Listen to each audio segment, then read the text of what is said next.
Our guest today, Pam Marcogliese, has been doing disclosure for quite a while. She's at Freshfields in New York City.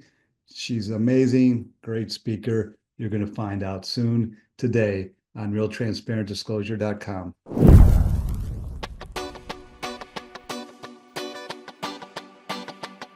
So, Pam, we're going to talk about disclosure, something that's near and dear to both our hearts, not just because it's our livelihood, but it's been really evolving quite a bit in the last few years. A lot of companies are really stepping up their practices, and I think the readership has grown, and people are paying more and more attention to what companies are disclosing, to what their disclosure is. So that's a reason why I think companies are stepping up their game because disclosure matters. It really makes an impact.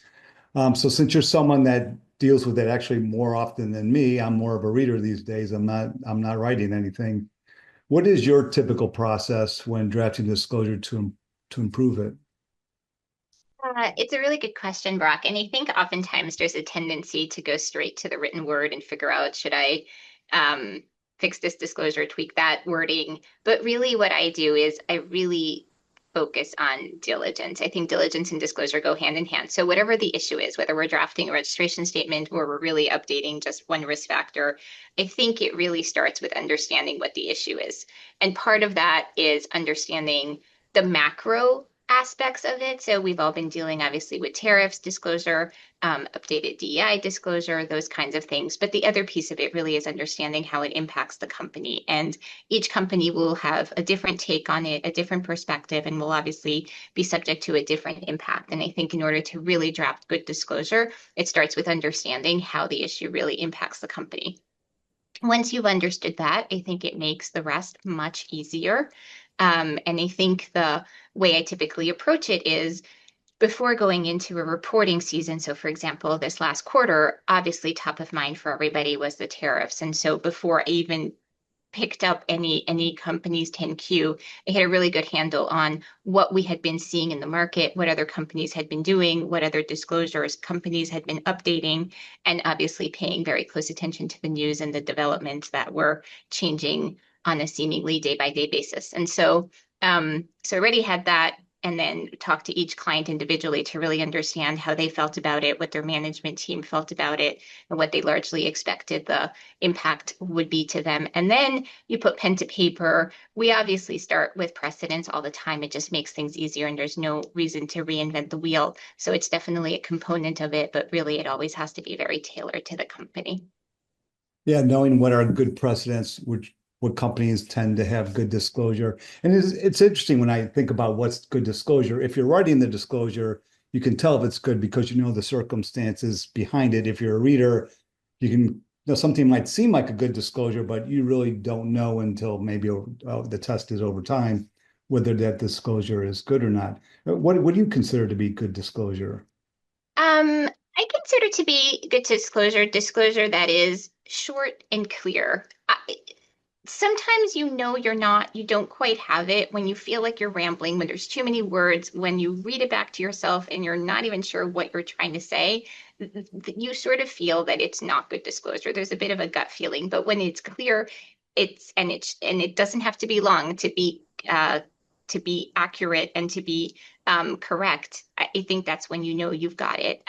The other thing too is it should be specific. If you leave things up to people's imagination, there is always a risk that people will assume the worst. And so you have to be careful to protect against that risk. And so being specific is also very helpful. And then I guess finally, to the extent that there are specific examples that you can use to illustrate your disclosure, that can be helpful as well. So really the idea is not disclosure for disclosure's sake. It's not even disclosure for the SEC's sake. What it really is a way to convey critical information about the company to people who are consumers of that information. And in any other sort of business context, you would want to be, you'd want to sell the best possible product you have. And in this case, it's the disclosure. And I think that disclosure that conveys what is actually going on at the company is the disclosure that's going to be the most successful in terms of conveying information to the market. Wow, that's one of the best explanations I've heard of that definition of good disclosure. That's awesome. What might be an example of a positive outcome for a client based on good disclosure that was drafted? Yeah. So I think this last quarterly report season maybe provides great background for this question, which is to say, like, obviously, you want to make sure you're avoiding securities litigation. We know the plaintiff's bar is very active. If there's a stock drop, you can absolutely expect to get a lawsuit. The other thing you also want to avoid is SEC enforcement in the most egregious cases. And while those are obviously relevant and everybody wants to be mindful of that, in my mind, what you really good disclosure or a positive outcome is really avoiding an impact to the company's reputation. This to me is a credibility issue. The management team needs to get up there on the earnings call and tell the analysts and the investors what's going on. And so a positive outcome is making sure that the market takes away what you need them to take away. And so, for example, back to the tariff situation, so many companies pulled guidance and in a world in which things are very volatile and it's very hard to predict, that can absolutely be the right thing. But just because you pull guidance doesn't mean that people all of a sudden stop needing to know how to think about this business on a short term, medium term, and long term basis. And so I think the companies that really were most successful in reassuring the market and making sure the market understood potential impacts of tariffs were those that pulled the guidance, but made sure that they provided as much information as they could in the absence of actually giving guidance. And I think the market is completely tolerant of the fact that, like, obviously we can't predict the impact of tariffs, but that didn't mean that there was plenty of information this company could give. And so I think if you're trying to show that you are on top of what's going on and you're managing the situation proactively, what you say can be just as important as what you don't say or the pulling of the guidance. Oh, I mean, yeah, I'm so glad I wasn't drafting disclosure during this last few months where things did change on a daily basis, probably more so than any I can remember in my career. It really must have been challenging for companies and their counsel. What about your own personal satisfaction from drafting disclosure? How do you celebrate when you know you've done a good job? Well, I hope what's coming across from this is that I actually really enjoy doing this. I think it's really fun. And yes, it's great to come up with good disclosure that hopefully doesn't get our clients sued.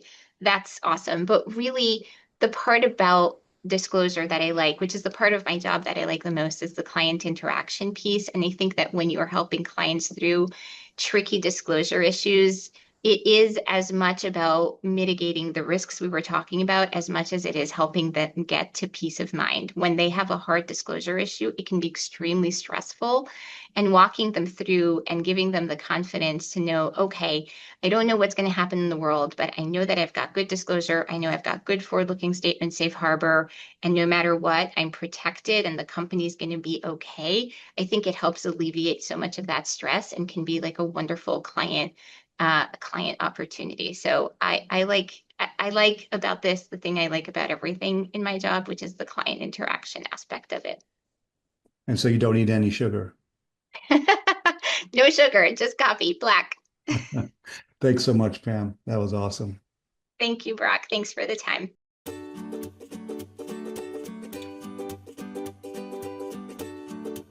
So Pam, disclosure, something that's near and dear to both our hearts because that's our livelihood and we've been doing it a long time. And it's interesting